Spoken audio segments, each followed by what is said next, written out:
Welcome to the Thomas P. Perciak Family Residential Hospice of Southwest General. There are times when the needs of the hospice patient exceed the care that can be provided by family and friends.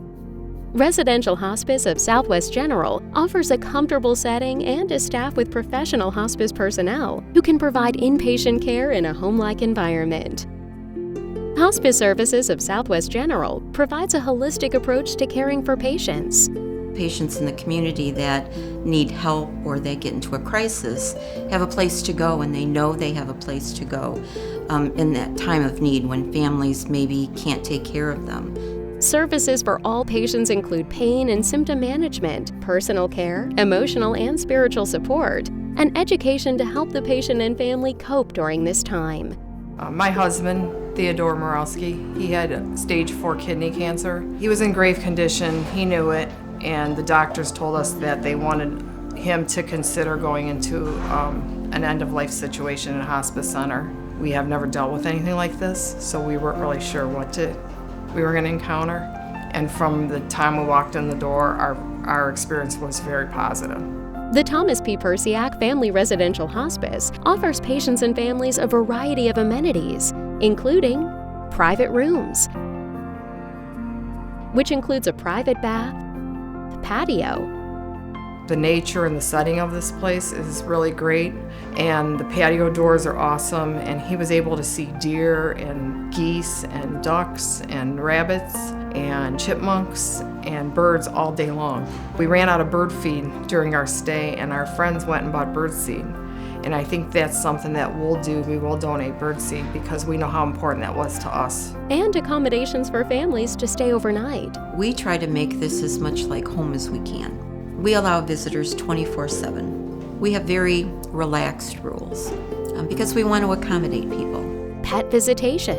We try to make this pet-friendly, children-friendly, and we encourage families to come here and to spend time here. We allow birds, and we allow dogs and cats, and we have some therapy dogs that come, and whoever wants to take advantage of that can. Food service for patients and guests. They showed us around the facility and had this wonderful area where you could get drinks. Anytime you wanted, you could have coffee, tea. The facility features a kitchen, and they make it fresh. If you want eggs, they make you eggs. If they want French toast, they make you French toast. And they were accommodating to him, even though, like it's the end of life. He could have anything he wanted to eat anytime he wanted.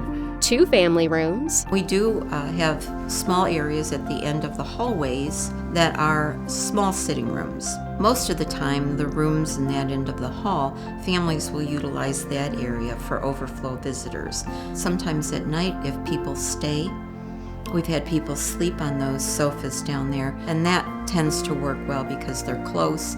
They feel as if they're close, but they're not right in the room. Meditation room.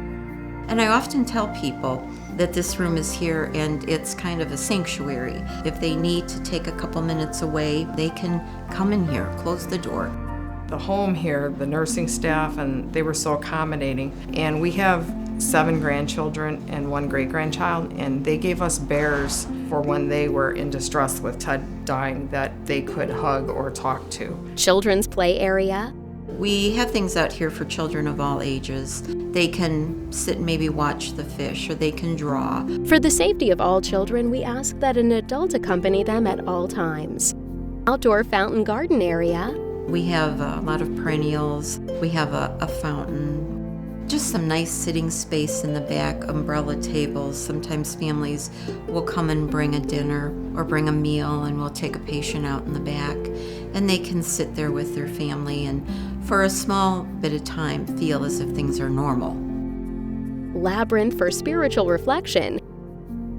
Community room with fireplace and television. There's a feeling of home here and community. Visitors are welcome 24 hours a day as long as that meets the patient's wishes. We ask that people check in and check out so that we know who's in the building and when someone leaves. We just ask that when people come, they come to the front door. A special part of the residential hospice team is our compassionate group of volunteers. Often as you enter residential hospice, it is a volunteer you will first meet at the reception desk. He or she will help you learn the layout of the building and direct you and visitors to important areas in the facility. We know this can be a difficult time for both patients and their families. I think people fear making that final decision. Once it's made and people come here, probably 99% of people say they wish they had come sooner. The people here, the nurses, they were very compassionate. They were very nice. They were right there with you. They bought us a tray of drinks and everything afterwards, and we could have stayed as long as we wanted to till the funeral home came for him, and they were just so overwhelming and accommodating. This place feels like home. And if you had a person that was dying from cancer or anything else that's a hospice issue, this is the place I think you want them to be.